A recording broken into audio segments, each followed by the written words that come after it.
you can see guys, yung gitnang gulong ay manipis na, tas yung gilid makapal pa. Ito yung naobserbahan ko sa gulong na Maxxis. Ito kasi yung isa sa dahilan kung bakit mataas ko kumonsumo ng gasolina ang ating motor, lalo na kapag scooter yung motor natin. Tas napansin ko rin na matagal pataasin hanggang 100 yung takbo natin. Ito yung naobserbahan ko sa gulong na Maxxis. Magpapalit tayo ng gulong ngayon.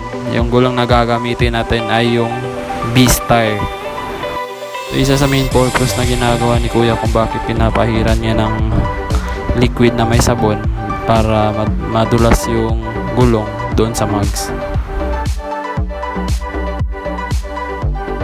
So bale guys, yung gagamitin nating size ay stock pa rin.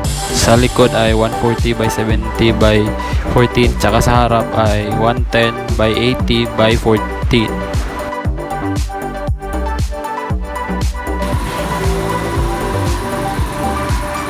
Ang required PSI sa gulong natin sa harap ay 36, bale 28 lang yung pinakarga natin, tas nitro yung pinakarga natin na hangin.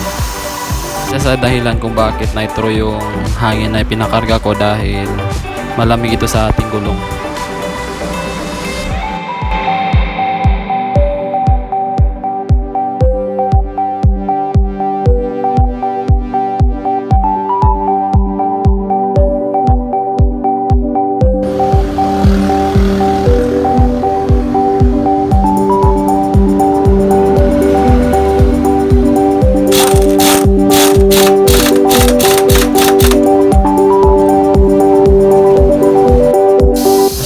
Guys, grabe yung grip ng gulong.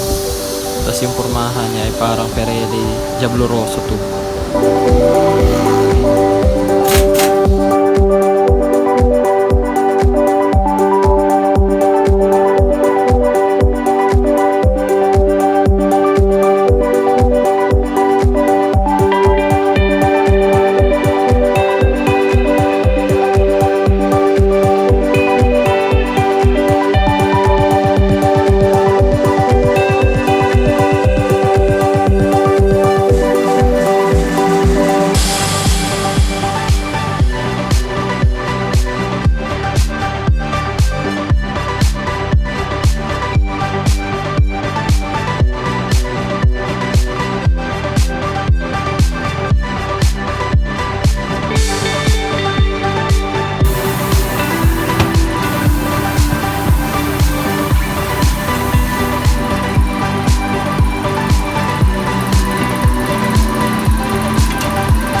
Same rin sa likod natin na gulong yung ginawa ni Kuya. Pinahiran din niya ng liquid na may sabon para pang padulas sa mags.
Bali yung likod na gulong natin ay same sa harapan na PSI na kinakailangan, 36. Bali 30 yung pinakarga nating hangin dyan.